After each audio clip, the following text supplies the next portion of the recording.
Hello friend, welcome to BPSC platform. आज का ये हमारा सेशन है जनरल साइंस का पार्ट 6। जनरल साइंस का 15 वीडियो आएगा। 15 वीडियो में हम लोग बहुत सारे एक्सपेक्टेड क्वेश्चंस को करेंगे जो जनरल साइंस के होंगे और वो बीपीएससी के लिए बहुत ज़्यादा महत्वपूर्ण होगा।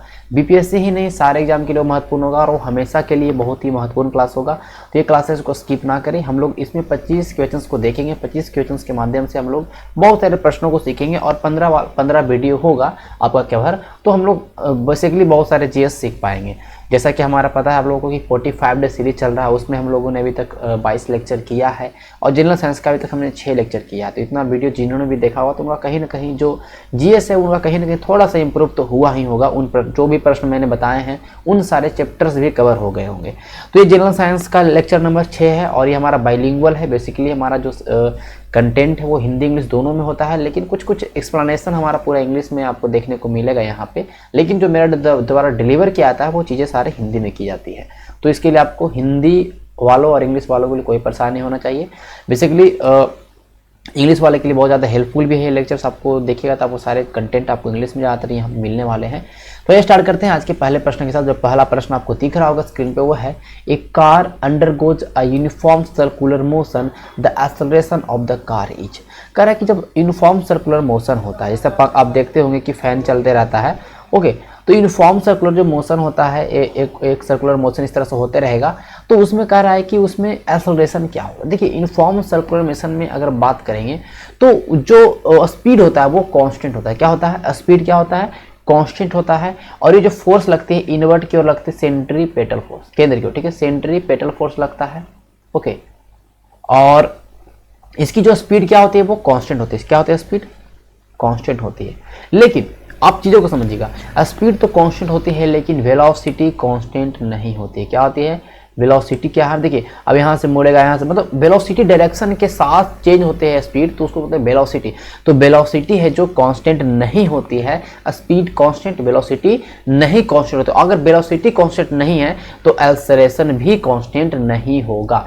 जब भी कोई पूछे आपको कि यूनिफॉर्म सर्कुलर मोशन में वेलोसिटी का डायरेक्शन क्या होगा तो टेंजिटल होता है। क्या है? टेंजिटल। इस तरह से जब भी अगर कोई भी चीज़ से आप अगर हाथ से घुमाते हैं कोई चीज़ को, उसको अगर आप छोड़िएगा तो ये सीधे स्ट्रेट लाइन में वो चीज़ कहने का मतलब कि जाएगी। तो स्ट्रेट एक तरह से होता है इसका डायरेक्शन, और टेंजिटल, ठीक है, होता है टेंजेंटियल डायरेक्शन में, ठीक है। तो ये आपको ध्यान में होना चाहिए। तो ये हमारा हो गया कि जो आपका कार का त्वरण है, एक्सेलरेशन है, वो जीरो तो नहीं होगा, नॉन जीरो, कांस्टेंट भी नहीं होगा। हाँ, नॉन जीरो होगा लेकिन कांस्टेंट नहीं होगा। तो option number C is the right answer. सवाल नंबर 2 की ओर चलते हैं। आप देख सकते हैं यहाँ पे मैंने आपको ये सारी चीजें यहाँ पे मेंशन कर दिया है, तो इसको आप लोग पढ़ लीजिएगा। सवाल नंबर 2 कहता है कि रदरफोर्ड का जो अल्फा पार्टिंग स्कैटरिंग एक्सपेरिमेंट जो हुआ था थिन गोल्ड फॉइल पे, जो सोने की पत्तरी पे जो रदरफोर्ड के द्वारा जो अल्फा पार्टिकल जो स्कैटरिंग जो प्रयोग किया गया वो किस चीज़ के लिए किया था, किसका खोज उससे हुआ? तो उससे जो खोज हुआ था वो हुआ था एटॉमिक न्यूक्लियस का, ठीक है, एटॉमिक न्यूक्लियस का खोज हुआ। इस बात को आपको ध्यान रखिएगा। तो D is the right answer, okay. उन्होंने बताया कि there is a positively charged spherical centre of an atom called nucleus. कहा है कि जो एक एटम होता है उसमें बहुत ही सेंटर पे बहुत ही पॉजिटिवली चार्ज स्पेक्टिकल सेंटर होते हैं और वो होते हैं न्यूक्लियस। क्या होते हैं? न्यूक्लियस होते हैं। इस बात को आप लोग को याद रखना है। सवाल नंबर चलेंगे हम लोग 3 की ओर। मैग्निफिकेशन, जिसको आवर्धन बोलते हैं, ये इसका मैग्निफिकेशन ज़्यादा है। तो मैग्निफिकेशन क्या होता है? देखिए मैग्निफिकेशन की बात करें, आपने फॉर्मूला पढ़ा होगा मैग्निफिकेशन के लिए, एम इक्वल टू, आपने अगर पढ़ा होगा तो आपको दिखेगा आई बटा ओ। क्या दिखेगा आपको? आई बटा ओ दिखेगा। तो इस बात एम इक्वल टू होता है आई बटा ओ। जहां पे आई की अगर हम बात करेंगे तो ऑब्जर्व साइज ऑफ स्पेसिमेन, मतलब कहने का तो कोई वस्तु है, स्पेसिमेन तो कोई वस्तु हो गया, नमूना हो गया कोई, जैसे एक ये वस्तु है। अगर इस वस्तु को मैग्नीफाई किया जाए तो जो हमें दिख रहा है उसको बोलेंगे क्या? Observe size. क्या बोलेंगे? Observe size. ये बड़ा ही दिखेगा, बेसिकली बड़ा ही दिखेगा। अब जो वस्तु का एक्चुअल साइज था उसको अगर आप भाग कर देंगे, रेशियो निकालेंगे ऑब्जर्व साइज बटा एक्चुअल साइज, देन उसको बोलेंगे कि मैग्निफिकेशन हुआ। मान लेते हैं कि वो वस्तु कोई भी डायमीटर का दिख रहा हो तो बोलते हैं ना कि 2.5 हमने मैग्निफिकेशन किया 2.5 mm का, इस तरह से जैसे होता है तो वो होता है मैग्निफिकेशन। तो हमेशा कहीं ना कहीं रेशियो होता है ऑब्जर्व साइज का और एक्चुअल साइज का, ठीक है। जैसे दुगने आकार का हुआ, तिगुने आकार का हो गया, तो होता है ना वो। तो observe size of specimen by the actual size, इस बात को ध्यान रखिएगा। ये सवाल नंबर हमारा 3 था। आगे चलेंगे सवाल नंबर 4 की ओर। Rate of evaporation increase, evaporation की बात करता है, वाष्पीकरण की दर बढ़ जाती है। देखिए वाष्पीकरण की दर कब बढ़ेगी, जितना सरफेस एरिया रहेगा वाष्पीकरण उतना ही तेजी होगा। अगर आप एक पानी गर्म करिए, ओके, एक बहुत बड़े में आप पानी गर्म करिए, इतना सारा पानी इसमें अगर गर्म करें तो थोड़ा देर से वो इवेपोरेट होगा। लेकिन अगर आप इतना चौड़ा में उतना ही पानी को डाल देंगे देन ज़्यादा स्पीड में इवेपोरेट होगा। तो इंक्रीज ऑफ सर, जैसे सरफेस एरिया को इंक्रीज करेंगे then the rate of evaporation increase हो जाएगा। इस बात को आपको ध्यान रखिएगा। Option number B is the right answer. आपके सामने मैंने यहाँ पर रख दिया कि इवेपोरेशन एक तरह का सरफेस फेनोमेनन है और रेट ऑफ इवेपोरेशन बढ़ेगा जब सरफेस एरिया ऑफ लिक्विड को हम बढ़ा देंगे। ओके, जितना larger सरफेस एरिया रहेगा उतना ही ज़्यादा जल्दी वो इवेपोरेट होगा। जितना कहने का मतलब क्योंकि मोर सरफेस मॉलिक्यूल मिलेगा जो कहीं ना कहीं एबल टू एस्केप हो पाएंगे। इस बात को ध्यान रखिए। सवाल नंबर 4 था। सवाल नंबर 5 क्या कहता है, सवाल नंबर 5 की अगर हम बात करने वाले हैं, सवाल नंबर 5 करता है कि सोप सॉल्यूशन जो है जिसको क्लीनिंग पर्पस के लिए इस्तेमाल करते हैं, तो देखते हैं कि उसमें जहाज जैसा क्लॉडी जैसे बादल के जैसा उसका जहाज उत्पन्न होता है। This is due to the fact that soap micelles के पास क्या होता है, क्या वो लाइट को रिफ्लेक्ट करते हैं, क्या वो लाइट को स्कैटर करते हैं, क्या वो लाइट को पोलराइज करते हैं, या क्या वो लाइट को डिफ्रैक्ट करते हैं। आपके सामने है कि जो आपके सॉफ्ट सॉल्यूशंस होते हैं वो झाग उत्पन्न करते हैं और बादल जैसा दिखाई देता है जब झाग उसका जो घोल होता है, तो वो किस के कारण, तो वो लाइट को क्या कर पाते हैं, स्कैटर करते हैं। क्या करते हैं, लाइट को स्कैटर करते हैं, क्योंकि कोलोइडल सॉल्यूशन फॉर्म हो जाता है। जब सॉफ्ट सॉल्यूशन को आप करेंगे क्लीनिंग पर्पस के लिए, तो जब पानी में जब सॉफ्ट सॉल्यूशन को मिलाएंगे तो वो कोलोइडल सॉल्यूशन बनाएगा, और कोलोइडल सॉल्यूशन बनाएगा और तो क्या होगा कि उसके पास कहने का मतलब है कि जो सोप मॉलिक्यूल्स हैं वो एक जगह जमा हो जाएंगे, और इससे क्या होगा कि बड़े होंगे और दे स्कैटर लाइट, क्या करेंगे, वो लाइट को स्कैटर करेंगे। That is why soap solution appear cloudy, इसीलिए सोप सॉल्यूशन है जो क्लाउडी दिखता है। तो स्कैटरिंग ऑफ लाइट के कारण, इस बात को आपको ध्यान रखना है। सवाल नंबर 6 की ओर चलेंगे। सवाल नंबर 6 कहता है when a convex lens produce a real image of an object, कह रहा है कि जब एक कॉन्वेक्स लेंस से जब एक रियल इमेज आपका प्रोड्यूस होता है, कोई भी वस्तु का एक वास्तविक प्रतिबिंब दिखाई देता है, the minimum distance between the object and image, उस वस्तु और उस प्रतिबिंब के बीच में कितनी डिस्टेंस होनी चाहिए मिनिमम, जब वो एक रियल इमेज का फॉर्मेशन करे। देखिए कॉन्वेक्स लेंस की बात कर रहा है तो फोकल लेंथ का 4 गुना होना चाहिए। जो कॉन्वेक्स लेंस है उसके फोकल लेंथ के 4 गुना दूरी पर कोई वस्तु को रखेंगे तो उसकी जो प्रतिबिंब बनेगी वो वास्तविक बनेगी। 4 time the focal length of convex lens. इस बात को ध्यान रखिएगा। सवाल नंबर 7 की ओर चलेंगे हम लोग। सवाल नंबर 7 क्या कर रहा है, the rate of change of momentum of a body is equal to the resultant, कह रहा है कि रेट ऑफ चेंज, कोई भी बॉडी के मोमेंटम के रेट चेंज होने के रेट को क्या कहते हैं, तो आपको पता होना चाहिए। क्या बोलते हैं, इम्पल्स बोलते हैं। क्या बोलते हैं, इम्पल्स बोलते हैं। तो सवाल नंबर 7 का उत्तर इम्पल्स हो जाएगा। इम्प्लॉइंग क्रोमेटोग्राफी वन कैन नॉट से, कहते हैं क्रोमेटोग्राफी से किस चीज को हम अलग नहीं कर सकते। बेसिकली क्रोमेटोग्राफी में लिक्विड से लिक्विड चीज़ों को सेम अगर टाइप की चीज़ें हैं तो उसको अलग करने में इस्तेमाल करते हैं हम लोग किसका, क्रोमेटोग्राफी को। लेकिन यहाँ पे कलर फ्रॉम अ डाई, कोई डाई से कलर निकालना है देन उसका इस्तेमाल कर सकते हैं, क्योंकि सेम चीज़ें हैं, सेम कंडीशन का दोनों है। देखिए pigment from a natural colour, तो वहाँ पे भी सेम चीज़ें आपको दिखाई, ड्रग फ्रॉम द ब्लड, तो वो भी सेम चीज़ आपको लिक्विड फॉर्म में मिलेगा। लेकिन रेडियो आइसोटोप्स हैं उसको क्रोमेटोग्राफी से अलग नहीं कर सकते। क्या लिखा हुआ, is a technique for the separation of those solvent that dissolve in the same solvent। Same solvent में अगर कोई भी सॉल्वेंट डिजोल्व है एक ही तरह के सॉल्वेंट में, तब वहां पर हम क्रोमेटोग्राफी का इस्तेमाल करके सेपरेट कर सकते हैं। बट रेडियो आइसोटोप है वो सेम सॉल्वेंट का नहीं बना है, सो हम उसको सेपरेट नहीं कर सकते हैं। सवाल नंबर 9 क्या कहता है, सवाल नंबर 9 कह रहा है कि bright light is form to emit from the photographer flash gun. देखिए फोटोग्राफी अगर हाई लेवल पर आप देखेंगे तो उसके पास फ्लैश गन्स होता है जिससे बहुत तेज रोशनी निकलती है। तो उस प्रकार की जो चमक निकल रही है, तेज निकल रही है, वो किस गैस की उपस्थिति के कारण होती है। ओके, देखिए तो हम बात करेंगे फोटोग्राफी के फ्लैश गन में इस्तेमाल होने वाला गैस है, नोबल गैस है, वो है जीनॉन। क्या है, जीनॉन है। इस बात में क्या है, वो जीनॉन है। Xenon is the right answer. ठीक है। Which of the following substance cause temporary hardness in the water. देखिए वाटर, पानी जो है उसमें 2 तरह के हार्डनेस होते हैं, एक टेम्पररी हार्डनेस और एक परमानेंट हार्डनेस। लेकिन यहाँ पूछ रहा है कि टेम्पररी हार्डनेस में के लिए कौन जिम्मेदार है, कौन जिम्मेदार है वो बताना। ठीक है, तो देखिए टेम्पररी हार्डनेस के लिए जो जिम्मेदार है वो है MgHCO3 और CaHCO3, ये दोनों जिम्मेदार है वाटर के अंदर। अगर ये दोनों अगर रहेंगे प्रेजेंट तो वो वाटर में टेम्पररी हार्डनेस पाए जाएंगे। डेट कैन बी रिमूव्ड, बाद में रिमूव हो सकता है, लेकिन ये दोनों होना चाहिए। तो ऑप्शन नंबर ई इसका उत्तर सही होगा कि इसमें से 2 उत्तर सही है। ठीक है, ऑप्शन नंबर ई, जब इसमें से कोई उत्तर सही ना लगे और जब इसमें से 2 या एक या 2 से अधिक, मतलब 1 या 1 से अधिक उत्तर सही है तो आप ई मार सकते हैं। ठीक है, तो option number E is the right answer. Temporary hardness है जो मैग्नीशियम और कैल्शियम के हाइड्रोजन कार्बोनेट के रहने से होता है, और फिर उसको क्लॉर्क मेथड या बॉइलिंग करके उस हार्डनेस को हम हटा सकते हैं। ओके, सवाल नंबर चलेंगे हम लोग 11 की ओर। 1 carbon credit is accepted as, एक कार्बन क्रेडिट में कितना होता है? 100 kg carbon, 1000 kg of carbon dioxide. तो देखिए एक कार्बन क्रेडिट में होता है 1000 kg या 1 टन ऑफ कार्बन डाइऑक्साइड। तो 1 टन मीन्स कि 1000 kg कार्बन डाइऑक्साइड को बोलते हैं एक कार्बन क्रेडिट। ओके, देख सकते हैं एक तरह का वो इंटरनेशनल आप समझ सकते हैं कि ट्रेडेबल सर्टिफिकेट है, और उसमें इमिशन की बात करता है कितना कार्बन इमिट हो रहा है, तो कार्बन डाइऑक्साइड, तो 1000 kg ऑफ कार्बन डाइऑक्साइड को बोल सकते हैं कि एक कार्बन क्रेडिट। उस बात को ध्यान रखिएगा। सवाल नंबर 12 की ओर चलते हैं। Tincture of iodine is an antiseptic for fresh bound. अगर कोई भी घाव हुआ, ताज़ा घाव है, तो उस पर टिंक्चर ऑफ आयोडीन इस्तेमाल करते हैं एंटीसेप्टिक के रूप में। तो वो उसमें क्या क्या चीज़ होता है ये बताना है, लेकिन इसमें ऑप्शन यहाँ पूछ रहा है कि उसमें क्या नहीं होता है। तो इसमें जो ऑप्शंस 1 होंगे उसमें नहीं पाए जाते हैं, लेकिन बाकी सारे पाए जाते हैं। तो जब भी हम टिंक्चर ऑफ आयोडीन की बात करेंगे तो उसमें आपको दिखेगा वाटर दिखेगा, अल्कोहल दिखेगा और पोटेशियम आयोडाइड दिखेगा, लेकिन एसीटोन उसमें नहीं होता है।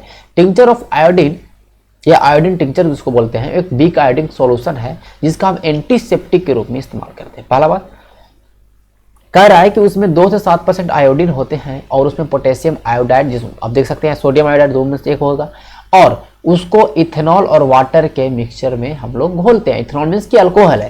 ठीक है, तो इसलिए ध्यान रखें कि एसीटोन की मात्रा नहीं पाई जाती है टिंक्चर ऑफ आयोडीन में। सवाल नंबर 13 को चलेंगे। सवाल नंबर 13 क्या कह रहा है कि विच of the following organism is responsible for sleeping sickness.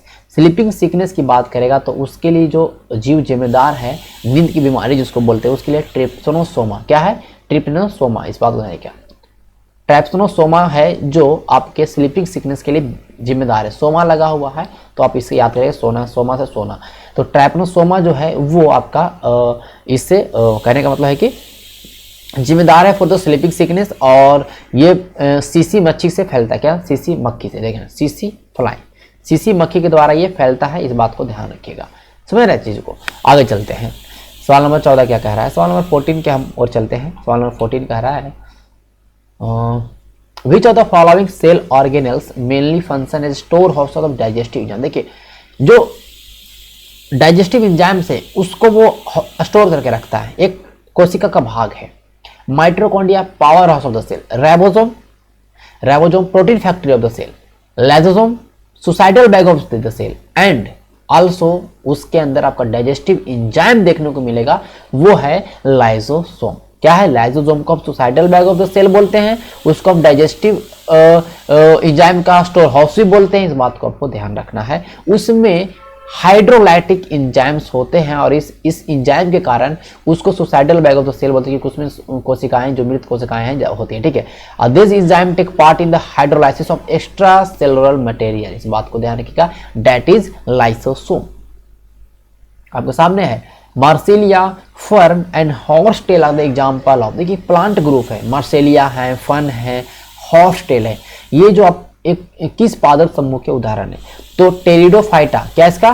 Pteridophyta जो प्लांट ग्रुप है उसके अंदर ये सारे चीजें आते हैं, मार्सेलिया, फर्न्स एंड द हॉर्सटेल। इस बात को ध्यान रखना है।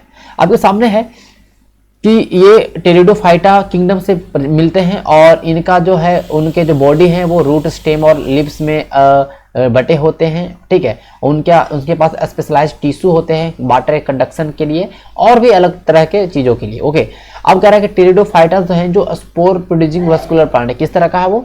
इनमें स्पोर्स होते हैं।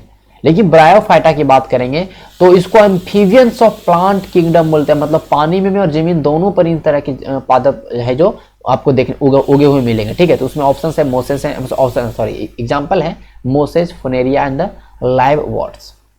जिम्नोस्पर्स तो आपको पता होना चाहिए, जिम्नोस्पर्स है जो कि नेक सीडेड वस्कुलर प्लांट है, काइकस है, पाइनस है। अब एंजियोस्पर्म है जो फ्लावरिंग वस्कुलर प्लांट है। जिम्नोस्पर्म और एंजियोस्पर्म आपको कंप्लीट हो गया होगा। ओके, चलते हैं सवाल नंबर हम लोग 16 की ओर। Which of the following function is not carried out by smooth endoplasmic reticulum. Smooth देखिए एंडोप्लाज्मा रेटिकुलम जिस पे राइबोसोम होगा वो होगा रफ एंडोप्लाज्मा रेटिकुलम। जिसके सरफेस पे राइबोसोम पाए जाएंगे तो वो रफ एंडोप्लाज्मा रेटिकुलम हो, लेकिन स्मूथ एंडोप्लाज्मा रेटिकुलम है जिसपे आपको राइबोसोम पाया नहीं जाएगा। तो जब राइबोसोम रहेगा ही नहीं तो वो प्रोटीन का सिंथेसिस कर सकता है? नहीं कर सकता है। जब राइबोसोम रहेगा तभी तो प्रोटीन का सिंथेसिस होगा। राइबोसोम क्या बोलते हैं? Protein factory of the cell. Then smooth endoplasmic reticulum जो है आपका वो प्रोटीन का सिंथेसिस में इस्तेमाल, कहने का मतलब कि वो फंक्शन को कैरी नहीं कर पाता है। वो बाकी लिपिड है, स्टेरॉइड हार्मोन है, उसका कर पाएगा। ओके, तो सवाल नंबर 16 का उत्तर डी हो गया। आपके सामने है कि एंडोप्लाज्मा रेटिकुलम के दो भाग होते हैं, दो पार्ट होते हैं, स्मूथ और रफ। ओके, स्मूथ होते हैं जिसमें आपको राइबोसोम होंगे ही नहीं, और रफ होंगे जिसमें राइबोसोम होंगे। सर बात को तो कह रहा है कि जो स्मूथ एंडोप्लाज्मा रेटिकुलम है वो स्टेरॉइड हार्मोन और लिपिड के सिंथेसिस में काम होते हैं, और वो वेसिकल्स होते हैं उनसे मटेरियल को ट्रांसपोर्टेशन करने का भी काम करता है। सवाल, in which one of the following physiological process excess water escape in the form of. एक तरह का फिजियोलॉजिकल प्रोसेस है। ओके, एक तरह का शारीरिक प्रक्रिया है। बेसिकली ये प्रक्रिया जो है प्लांट में होता है जिसमें एक्सेस वाटर जो होते हैं वो उससे एस्केप होते हैं, उससे निकलते हैं। तो उसको क्या बोलते हैं? ट्रांसपायरेशन, गटेशन, सेक्रेशन या एक्सरेशन। इस सवाल का उत्तर हो जाएगा गटेशन। गटेशन एक तरह की प्रक्रिया है जिसमें एक तरह का फिजियोलॉजिकल प्रोसेस है जिसमें एक्सेस वाटर जो होता है वो लीव्स के माध्यम से, मार्जिन्स ऑफ लीव के माध्यम से लिक्विड ड्रॉपलेट के फॉर्म में निकलता है। इस बात को ध्यान रखिएगा। 18 नंबर सवाल देखिए, गटेशन के बारे में नीचे यहाँ पर लिखा हुआ है। Guttation is the process secretion of water droplet from the stomata और the pores of the plant present in the leave. Leaves के माध्यम से, स्टोमाटा के माध्यम से निकलते हैं। Guttation take place when stomata are close. जब स्टोमाटा क्लोज होगा तब गटेशन होंगे। लेकिन ट्रांसपायरेशन की बात करेंगे तो जब स्टोमाटा ओपन होगा तब ट्रांसपायरेशन। गटेशन कब होगा? जब स्टोमाटा क्लोज है।